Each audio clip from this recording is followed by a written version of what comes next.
heroes. It's an old-fashioned notion, but the world can still use them. Ready. Whatever it takes. Whatever it takes. It's no secret that Marvel has been struggling with its cinematic universe since it tied up its long-running main story with Avengers Endgame. The franchise has been groaning under its own weight, finding it difficult to overcome over a decade of context and backstory that people have had to follow. Yet a sequel to the billion-dollar grossing Captain Marvel? You'd think that would be a surefire success. And under the assured direction of Candyman's Nia DaCosta, the Marvel sometimes is. Sometimes.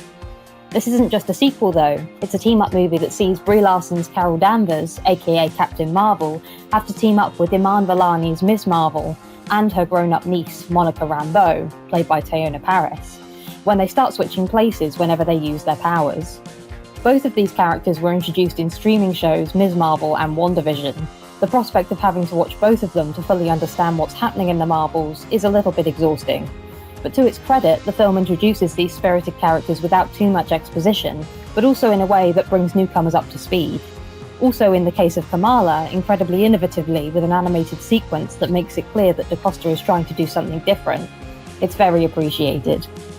Cue the big bad though. That'd be Zawe Ashton as Dar-Ben, a Kree using a powerful artifact to tear holes in the space-time continuum and terrorize planets because reasons. It eventually does become clear, but this villain's motives are drip-fed to us too slowly for us to relate to her.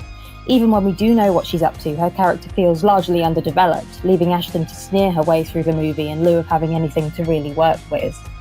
In the meantime though, the first chunk of the Marvels is fun. Samuel L. Jackson gets a well-placed swear word as Nick Fury, Goose the Cat, or Flurkin to be more accurate, gets more of a role. Any scenes featuring the Flurkins are brilliant, really.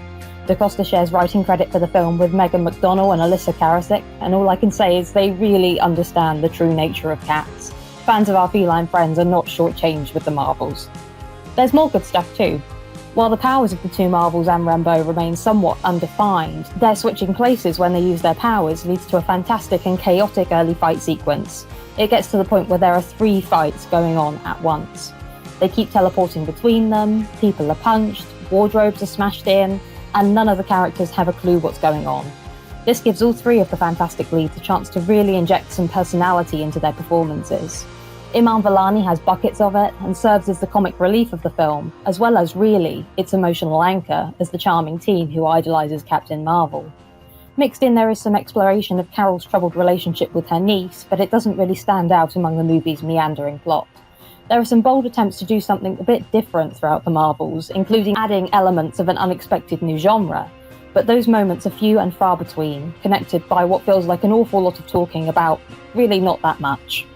DaCosta's film has its moments, but its charming leads and memorable set pieces can't overcome the plotting issues. What's more, the ending wanders away from the core characters altogether to once again focus on building the next stage of the broader Marvel universe. I don't mind a cameo or two, but every once in a while it would be great to get a good standalone film. It drags things down in this case, and it serves as a bit of a dampener on what would otherwise be a perfectly entertaining movie. No matter how skilled a filmmaker you are, or how creative your vision is, it seems that it's just impossible to make a Marvel film without having to dedicate a chunk of your movie to the studio's larger plan, and that, in the case of the Marvels, has proven very much to its detriment. This gets 3 stars for Brie Larson, Iman Vellani, and Teyonah Parris, and the cats.